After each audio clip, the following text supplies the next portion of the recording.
എൻ്റെ right side ഇടിച്ച് താഴെ തെന്നി വീണു. അവിടെ സ്നോ ആയതുകൊണ്ട് തെന്നി ഞാൻ അവിടെ വീണു.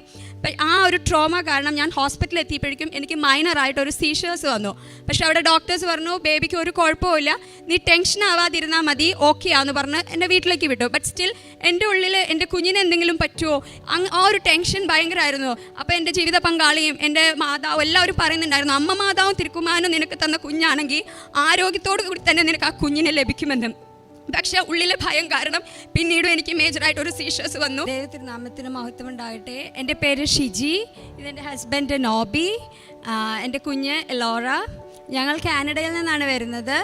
എനിക്ക് അമ്മ മാതാവും തിരുക്കുമാരനും ഞങ്ങളുടെ ജീവിതത്തിൽ ചെയ്ത വലിയൊരു ഒരത്ഭുതങ്ങളല്ല, ഒത്തിരിയേറെ അത്ഭുതങ്ങളുണ്ട്. അതിൽ നിയോഗത്തിൽ വെച്ച അത്ഭുതങ്ങൾ ഞാനിവിടെ സാക്ഷ്യം പറയാനാണ് വന്നിരിക്കുന്നത്.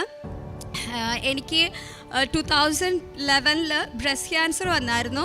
അതിനുശേഷം മെഡിക്കേഷനും കീമോയും റേഡിയേഷനും എല്ലാം കാരണം കൺസീവ് ആവാനായിട്ട് ഡൗട്ടാന്ന് ഡോക്ടർ അന്നേ പറഞ്ഞിരുന്നു. പിന്നീട് 2015 ഞാൻ മാരീഡ് ആവുകയും അങ്ങനെ കാനഡയിലേക്ക് പോവുകയും ചെയ്തു. ഈ മെഡിക്കേഷൻ്റെ സൈഡ് ഇഫക്റ്റ് ആയിട്ട് 2013 തൊട്ട് എനിക്ക് സീഷേഴ്സും സ്റ്റാർട്ട് ചെയ്തു.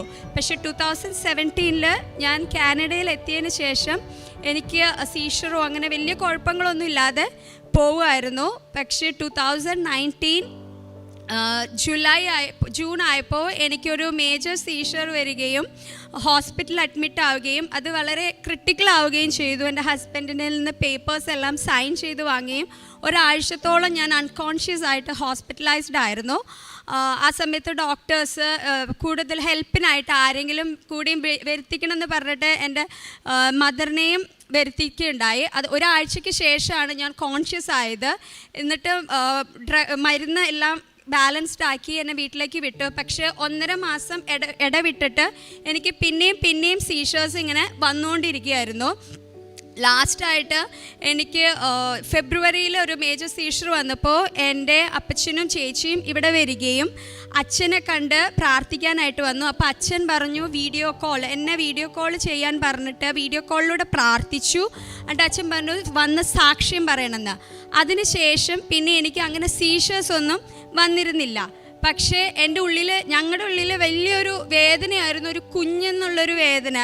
മറ്റു കുഞ്ഞുങ്ങളെയൊക്കെ കാണുമ്പോൾ എൻ്റെ തമ്പുരാനെ അമ്മ മാതാവ് എനിക്ക് ഒരു കുഞ്ഞിനെ വേണം എന്നുള്ളൊരാഗ്രഹം. അങ്ങനെ 2019 തൊട്ട് ഞാൻ കൃപാസനത്തെക്കുറിച്ച് കേട്ടു. പക്ഷെ ഞാൻ കൂടുതൽ കൃപാസനത്തിലേക്ക് വന്നത് 2020 ആയപ്പോഴാണ്. ഞാൻ ക്യാൻസറിൻ്റെ മരുന്ന് എടുത്തിരുന്നു. അപ്പോൾ ഈ മരുന്ന് കഴിക്കുന്നിടത്തോളം എനിക്ക് ഒരിക്കലും കൺസീവ് ആവാനായിട്ട് പറ്റത്തില്ല. അപ്പം ഞങ്ങൾ അവിടുത്തെ ഓൺകോളജിസ്റ്റിൻ്റെ അടുത്ത് ഇങ്ങനെ ഞങ്ങളുടെ ഒരു ആഗ്രഹം പറഞ്ഞപ്പോൾ ഡോക്ടർ പറഞ്ഞു നിങ്ങളുടെ ഓൺ റിസ്കിൽ നിങ്ങൾക്ക് വേണമെങ്കിൽ ആ മെഡിക്കേഷൻ സ്റ്റോപ്പ് ചെയ്യാം. പക്ഷേ അത് എന്താ പറയുക, റിസ്ക് ആണ്, റിക്കറൻ്റ് ആവാനായിട്ടുള്ള ചാൻസ് എല്ലാം ഉണ്ട്. പക്ഷെ ഞങ്ങൾക്ക് ഉറച്ച വിശ്വാസമായിരുന്നു അമ്മ മാതാവിലും തിരുക്കുമാരനിലും. അങ്ങനെ 2018 ഒക്ടോബറിൽ ഞങ്ങൾ പേപ്പേഴ്സ് എല്ലാം സൈൻ ചെയ്ത് എൻ്റെ മെഡിക്കേഷൻ ഞങ്ങൾ സ്റ്റോപ്പ് ചെയ്തു. അതിനുശേഷം പഠിച്ചു. 2020 ആയപ്പോൾ ഞാൻ ഗ്രാജുവേറ്റ് ആയി. അങ്ങനെ ഇരുന്നപ്പോൾ ഞാൻ 2020 ജാനുവരിയിൽ ഇവിടുത്തെ ഒരു സാക്ഷ്യം കേൾക്കുകയാണ്. ഇങ്ങനെ കുഞ്ഞുങ്ങളില്ലാത്തൊരു ദമ്പതികൾ പ്രാർത്ഥിച്ച് ഇവിടെ വന്ന് ഉടമ്പടി എടുത്ത് പ്രാർത്ഥിച്ച് സന്തോഷരഹസ്യം ചൊല്ലി അവർക്ക് ഒരു കുഞ്ഞിനെ ലഭിച്ച സാക്ഷ്യം ഞാൻ കേട്ടു. അങ്ങനെ ഞാനും തീരുമാനിച്ചു ഞാനും സന്തോഷരഹസ്യം ചൊല്ലി പ്രാർത്ഥിക്കാൻ പോവാം, എനിക്ക് ഉടമ്പടി എടുക്കണം. പക്ഷേ ഒരുപാട് ഞാൻ അങ്ങനെ അടുത്തിരുന്നില്ല ഉടമ്പടി എടുക്കാനായിട്ട്. അങ്ങനെ ഒരു മെയ് 6 ഞാനൊരു ഡിസിഷൻ എടുത്തു. ഞാൻ ഓൺലൈൻ ഉടമ്പടി ഞങ്ങൾക്ക് ഇവിടെ വന്ന് എടുക്കാൻ പറ്റില്ല. അപ്പോൾ കോവിഡ് ആയതുകൊണ്ട് ഓൺലൈൻ ഉടമ്പടി ഉണ്ടായിരുന്നു, ഓൺലൈൻ ഉടമ്പടി എടുക്കാമെന്ന്. പക്ഷെ അപ്പോഴും ഞങ്ങൾക്കൊരു ഇതായിരുന്നു, കുമ്പസാരിക്കാനായിട്ട് പറ്റത്തില്ല, അവിടുത്തെ പള്ളികളെല്ലാം അടച്ചിരുന്നു കോവിഡ് കാരണം. അപ്പോൾ അങ്ങനെ ഒരു ദിവസം പ്രാർത്ഥിച്ചപ്പോൾ എനിക്ക് തോന്നി ഞാൻ നേരിട്ട് എൻ്റെ കർത്താവിനോടെല്ലാം പറഞ്ഞിട്ട് ഞാൻ ഉടമ്പടി എടുക്കാൻ പോവുകയെന്ന്. അങ്ങനെ മെയ് 6 ഞാൻ ഒരുങ്ങി ഉടമ്പടി രജിസ്റ്റർ ചെയ്തു. ഉടമ്പടി രജിസ്റ്റർ ചെയ്തതിന് ശേഷം ഞാൻ ഇത്രേ പറഞ്ഞുള്ളൂ, ലോകസഞ്ചാരിയാണ് അമ്മ മാതാവ്, സമയത്തിൻ്റെ മേൽ അധികാരമുള്ളവനാണ്. എനിക്ക് ഒരുപാട് വെയിറ്റ് ചെയ്യാനൊന്നും പറ്റത്തില്ല. എനിക്ക് വിത്തിൻ 1 month എനിക്ക് കുഞ്ഞിനെ വേണം, എൻ്റെ ഉദരത്തിൽ എനിക്ക് കുഞ്ഞിനെ വേണമെന്ന് പറഞ്ഞ് ഞാൻ പ്രാർത്ഥിച്ചു. അതിനോട് കൂടി 1 സാമുവേൽ 1-ാം അധ്യായവും ലൂക്കോസ് 1-ാം അധ്യായം ഞാൻ തുടർന്ന് പ്രാർത്ഥിച്ചുകൊണ്ടിരുന്നു. ഞങ്ങൾ രണ്ടുപേരും എപ്പോഴും കൈ കോർത്ത് പിടിച്ചിരുന്നാണ് പ്രാർത്ഥിക്കാറ്. അങ്ങനെ ഒരു ജൂൺ 1st വീക്കായപ്പോൾ ഞങ്ങളിങ്ങനെ പുലർച്ചെ 3 മണിക്ക് കൈ കോർത്ത് പിടിച്ച് പ്രാർത്ഥിക്കാനായിട്ട് എഴുന്നേറ്റപ്പോൾ എനിക്ക് റിയലി ഫീൽ ചെയ്യുമായിരുന്നു. ഞങ്ങൾ താമസിക്കുന്ന ഒരു 1 ബെഡ്റൂം അപ്പാർട്ട്മെൻ്റ് ആയിരുന്നു. ഞങ്ങളുടെ ആ ബെഡ്റൂമിൽ ഒരു അമ്മയുടെയും കുഞ്ഞിൻ്റെയും പ്രസൻസ് അത് എൻ്റെ അടുത്ത് തന്നെ എനിക്ക് ഫീൽ ചെയ്യുമായിരുന്നു. അപ്പം ഞാൻ എൻ്റെ ജീവിത പങ്കാളിയോട് പറഞ്ഞു, ചേട്ടാ ഇവിടെ ഒരു അമ്മയും മാതാവും ഉണ്ട്, ഇവിടെ അമ്മയും മാതാവും വന്നിട്ടുണ്ടെങ്കിൽ ഉടനെ തന്നെ എൻ്റെ ഉദരത്തിൽ എൻ്റെ അമ്മ മാതാവ് ഒരു കുഞ്ഞിനെ എനിക്ക് തരുമെന്ന്. അങ്ങനെ ജൂൺ 1st വീക്കിലാണ് ഇത് നടന്നത്. ജൂൺ 10th ഞാൻ ടെസ്റ്റ് ചെയ്തു, പോസിറ്റീവായിരുന്നു, ഞാൻ പ്രഗ്നൻ്റായി. ഈവൻ ദോ ഡോക്ടേഴ്സ് എല്ലാം പറഞ്ഞു ഓക്കെ പ്രഗ്നൻ്റായി, ഈവൻ ദോ കോംപ്ലിക്കേഷൻസ് ഉണ്ട്, മരുന്നെല്ലാം സീഷേഴ്സിൻ്റെ മരുന്ന് കഴിച്ചുകൊണ്ടിരിക്കുന്നു, ഡെവലപ്മെൻറ്റിൽ നോർമലി വരാൻ ചാൻസ് ഉണ്ട്, പക്ഷെ അതിപ്പോഴൊന്നും പറയാൻ പറ്റില്ല. ഇപ്പോഴത്തെ സ്കാനിങ്ങിൽ ഹാർട്ട് ബീറ്റ് എല്ലാം നോർമലാണോ എന്ന് മാത്രമേ പറയാൻ പറ്റുള്ളൂ. 20th വീക്കിൻ്റെ സ്കാനിങ്ങിലാണ് അറിയാൻ പറ്റുള്ളൂ എന്ന് പറഞ്ഞു. ഞങ്ങൾ പ്രതീക്ഷ കൈവിട്ടില്ല, പ്രാർത്ഥിച്ചു. ഉടമ്പടി പ്രാർത്ഥനയും പ്രത്യക്ഷീകരണ പ്രാർത്ഥനയും ചൊല്ലി സാക്ഷ്യങ്ങളും അച്ഛൻ്റെ ടോക്കുകളും കേൾക്കാൻ തുടങ്ങി. അവിടെ ഞങ്ങൾക്ക് ഹോസ്പിറ്റലൊന്നും ചെന്ന് കാണാൻ പറ്റില്ല, പക്ഷെ അവിടെ സ്റ്റുഡൻസ് ഒരുപാടാണ്. അപ്പോൾ എൻ്റെ ഹസ്ബൻഡ് ഷെഫ് ആയതുകൊണ്ട് ഞങ്ങൾ ഫുഡൊക്കെ വെച്ച് അവർക്ക് കൊടുക്കാനായിട്ട് തുടങ്ങി. അവിടെ വൈദികരുണ്ട്, അവർക്കൊക്കെ ഫുഡ് വെച്ച് കൊടുക്കുക. പിന്നെ പറ്റുന്ന പോലെ കാരുണ്യ പ്രവർത്തികൾ ചെയ്യാൻ തുടങ്ങി. അവിടെ കുർബാന ഇല്ലാന്നിട്ട് പോലും അവിടെ ഒരു മലയാളി വൈദികൻ കുർബാന അർപ്പിക്കുന്ന ദിവസം 3-4 പേർക്കാണ് കുർബാന അറ്റൻഡ് ചെയ്യാൻ പറ്റുക. അതിൽ ഞങ്ങൾക്കൊരു ചാൻസ് എപ്പോഴും തന്നിരുന്നു ആ അച്ഛൻ. ഞങ്ങൾ രണ്ടുപേരും വിളിച്ച് കുർബാനയിൽ പങ്കെടുക്കാനായിട്ട് ഞങ്ങൾക്ക് പറ്റി. അങ്ങനെ 20th വീക്കിൻ്റെ സ്കാനിങ്ങിൽ ഞങ്ങൾ പോകുമ്പോൾ ഞങ്ങളുടെ രണ്ടുപേരുടെയും കയ്യിൽ കൊന്തയുണ്ടാവും. കയറിയപ്പോൾ പറഞ്ഞു ഞങ്ങൾക്ക് വേറെ ഒന്നും അറിയണ്ട, കുഞ്ഞിന് യാതൊരു കുഴപ്പമില്ല, ഹെൽത്തി ആണെന്ന് മാത്രം അറിഞ്ഞാൽ മതി എന്ന് പറഞ്ഞു. അങ്ങനെ സ്കാനിങ് കഴിഞ്ഞപ്പോൾ ഞാനൊരു ഡെൻറ്റിസ്റ്റാണ്. അപ്പോൾ ഡോക്ടേഴ്സിന് ഡൗട്ട് ആയിരുന്നത് ക്ലെഫ്റ്റ് ലിപ്പോ ക്ലെഫ്റ്റ് പാലറ്റോ ഉണ്ടാവുമെന്നാണ്. അപ്പം നോക്കിയപ്പോൾ നോർമലായിരുന്നു. ഞാൻ എൻ്റെ ഹസ്ബൻഡിനെ നോക്കി, ആൾ ഭയങ്കര ടെൻഷനിലായിരുന്നു, വിശ്വാസ പ്രമാണം ചൊല്ലിക്കൊണ്ടിരിക്കുകയായിരുന്നു. ആ സമയത്ത് യാതൊരു കുഴപ്പങ്ങളും ഇല്ല. ഞങ്ങൾ സന്തോഷത്തോടു കൂടി ദൈവത്തിന് നന്ദി പറഞ്ഞ് തിരികെ പോന്നു. പക്ഷേ ഒരു 6 മാസമായപ്പോൾ ഞാൻ എൻ്റെ റൈറ്റ് സൈഡ് ഇടിച്ച് താഴെ തെന്നി വീണു. അവിടെ സ്നോ ആയതുകൊണ്ട് ഞാൻ അവിടെ വീണു. ആ ഒരു ട്രോമ കാരണം ഞാൻ ഹോസ്പിറ്റലിൽ എത്തിയപ്പോഴേക്കും എനിക്ക് മൈനറായിട്ടൊരു സീഷേഴ്സ് വന്നു. പക്ഷെ അവിടെ ഡോക്ടേഴ്സ് പറഞ്ഞു ബേബിക്ക് ഒരു കുഴപ്പമില്ല, നീ ടെൻഷൻ ആവാതിരുന്നാൽ മതി, ഓക്കെ ആന്ന് പറഞ്ഞ് എൻ്റെ വീട്ടിലേക്ക് വിട്ടു. ബട്ട് സ്റ്റിൽ എൻ്റെ ഉള്ളിൽ എൻ്റെ കുഞ്ഞിന് എന്തെങ്കിലും പറ്റുമോ ആ ഒരു ടെൻഷൻ ഭയങ്കരമായിരുന്നു. അപ്പോൾ എൻ്റെ ജീവിത പങ്കാളിയും എൻ്റെ മാതാവും എല്ലാവരും പറയുന്നുണ്ടായിരുന്നു, അമ്മ മാതാവും തിരുക്കുമാരനും നിനക്ക് തന്ന കുഞ്ഞാണെങ്കിൽ ആരോഗ്യത്തോടു കൂടി തന്നെ നിനക്ക് ആ കുഞ്ഞിനെ ലഭിക്കുമെന്ന്. പക്ഷേ ഉള്ളിലെ ഭയം കാരണം പിന്നീടും എനിക്ക് മേജറായിട്ടൊരു സീഷേഴ്സ് വന്നു. പക്ഷെ ആ സീഷേഴ്സിൽ എന്നെ റീസ്ട്രെയിൻ ചെയ്യേണ്ടി വന്നു. ഞാൻ അൺകോൺഷ്യസ് ആകുമ്പോൾ വയറ്റിലേക്കൊക്കെ ഇടിക്കുന്നുണ്ട്, റീസ്ട്രെയിൻ ചെയ്യേണ്ടി വന്നു. എനിക്ക് യൂറിൻ പോകുവാനായിട്ട് ട്യൂബ് ഇട്ടു. പക്ഷേ ഹസ്ബൻഡ് സങ്കടത്തോട് കൂടി അവരോട് പറഞ്ഞു അത് റിമൂവ് ചെയ്ത് ഞാൻ നോക്കിക്കൊള്ളാം എന്ന് പറഞ്ഞു. അത് കഴിഞ്ഞു. അങ്ങനെ വീണ്ടും അവർ പറഞ്ഞു പാരൻസിനെ ആരെങ്കിലും വരുത്തിക്കണമെന്ന് പറഞ്ഞു. പാരൻസ് വന്നു. അങ്ങനെ അവർ പറഞ്ഞു പെട്ടെന്ന് തന്നെ, അതായത് എത്രയും പെട്ടെന്ന് C-സെക്ഷൻ ചെയ്യണമെന്ന് പറഞ്ഞു. പക്ഷെ അതിനു മുമ്പ് ഇവർ എൻ്റെ സീഷേഴ്സിൻ്റെ മെഡിക്കേഷൻ ഡബിൾ ദ ഡോസ് ആക്കി. ഞാൻ 600 700 mg വെച്ച് കഴിച്ചിരുന്നെടുത്ത് 1500 600 mg medication twice A day ഒക്കെ കഴിച്ചു തുടങ്ങി. എനിക്ക് ഭയങ്കര ക്ഷീണമാണ്. നമ്മൾ പെരുന്നാളിനൊക്കെ രൂപക്കൂടെ കൊണ്ട് പോകുന്ന പോലെ എന്നെ വീട്ടിൽ ഒന്ന് വാഷ്റൂമിൽ പോകണമെങ്കിൽ പോലും രണ്ടുപേരും കൂടി ഏറ്റുപിടിച്ചിട്ട് വേണം എന്നെ ഒന്ന് പോവാൻ. കംപ്ലീറ്റ് റെസ്റ്റായി. ഒരു 30th വീക്കൊക്കെ ആവുമ്പോൾ C-സെക്ഷൻ ചെയ്യാമെന്ന് പറഞ്ഞപ്പോൾ ഡോക്ടേഴ്സ് പറഞ്ഞു എന്താ പറയുക, അണ്ടർ വെയ്റ്റ് ആണ് ബേബി, ചെയ്യാൻ പറ്റത്തില്ല, നമുക്ക് വെയിറ്റ് ചെയ്യണം. പക്ഷെ ജാനുവരി ഒരു 1st വീക്ക് ആയപ്പോൾ തൊട്ട് എനിക്ക് ലേബർ പെയിൻ വരാൻ തുടങ്ങി. പക്ഷെ ഡോക്ടേഴ്സ് പറഞ്ഞു ഒന്നും ചെയ്യാൻ പറ്റത്തില്ല, ഞാൻ ഹോസ്പിറ്റലിൽ പോകും, അവർ മോണിറ്റർ ചെയ്യും, തിരിച്ചു വരും. ബേബിക്ക് വെയിറ്റ് കുറവായതുകൊണ്ട് അവർ പറഞ്ഞു നമുക്ക് വെയിറ്റ് ചെയ്യാമെന്നാ. അപ്പം ഞാൻ എൻ്റെ അമ്മച്ചി എപ്പോഴും പ്രാർത്ഥിക്കായിരുന്നു, എൻ്റെ തമ്പുരാനെ ആരോഗ്യവും അത്യാവശ്യത്തിന് വെയിറ്റുമുള്ള ഒരു കുഞ്ഞിനെ എനിക്ക് തരണേന്ന് പറഞ്ഞ് പ്രാർത്ഥിക്കുമായിരുന്നു. അതിൻ്റെ ഫലമായിട്ട് എനിക്ക് ഒരു 36th വീക്കായപ്പോൾ എന്നെ C-സെക്ഷന് അഡ്മിറ്റ് ചെയ്യാൻ പറഞ്ഞു.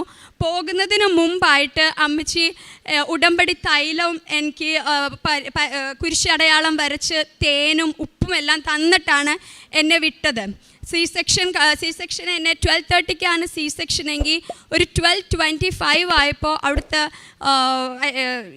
നിയോനേറ്റൽ സ്പെഷ്യലിസ്റ്റ് വന്ന് പറഞ്ഞു, കുഞ്ഞ് കരയാൻ ചാൻസ് കുറവാണ്, കുഞ്ഞിന് ബ്രീത്തിങ് ഡിഫിക്കൽട്ടി ഉണ്ടാവുന്ന. എനിക്ക് അങ്ങ് ആകെ ടെൻഷനായി. കാരണം 5 മിനിറ്റും കൂടി കഴിഞ്ഞ് എന്നെ തിയേറ്ററിലേക്ക് മാറ്റുകയാണ്. ഞാനും എൻ്റെ ഹസ്ബൻഡുമാണ് ആ സമയത്തുണ്ടായിരുന്നത്. എന്നെ തിയേറ്ററിലേക്ക് മാറ്റി. ഹസ്ബൻഡ് എൻ്റെ കൂടെ ഉണ്ടായിരുന്നു. എനിക്ക് ലൂക്കോസ് 1:49 ശക്തനായവൻ എനിക്കായി വലിയ കാര്യങ്ങൾ ചെയ്തിരിക്കുന്നുവെന്നും, അതുപോലെ തന്നെ ലൂക്കോസ് 1-ാം അധ്യായം അമ്മ മാതാവ് യേശുക്രിസ്തുവിന് ജന്മം നൽകിയതും അമ്മ മാതാവ് സഹിച്ച ത്യാഗങ്ങളും എൻ്റെ ഹസ്ബൻഡ് എനിക്ക് പറഞ്ഞു തന്നുകൊണ്ടേയിരുന്നു. എനിക്ക് ആകെ ടെൻഷനായി. കാരണം ആ റൂം മൊത്തം ഡോക്ടേഴ്സാണ്. എൻ്റെ ന്യൂറോളജിസ്റ്റും ഓൺകോൾ അങ്ങനെ ഫുൾ ഡോക്ടേഴ്സാണ്. എന്താണ് കുഞ്ഞു പുറത്തെടുക്കുമ്പോൾ എന്താണെന്നൊന്നും എനിക്ക് അറിഞ്ഞുകൂടാ. പക്ഷേ അവിടെയും അമ്മ മാതാവും തിരുക്കുമാരൻ്റെയും സാന്നിധ്യം അവിടെ ഉണ്ടായിരുന്നു. കാരണം കുഞ്ഞ് പകുതി പുറത്തേക്ക് അവർ സി സെക്ഷൻ ചെയ്ത് പകുതി പുറത്തേക്ക് അവർ കുഞ്ഞിനെ എടുത്തപ്പോഴേക്കും കാറ് പൊളിച്ചുകൊണ്ടാണ് എൻ്റെ കുഞ്ഞ് പുറത്തേക്ക് വന്നത്.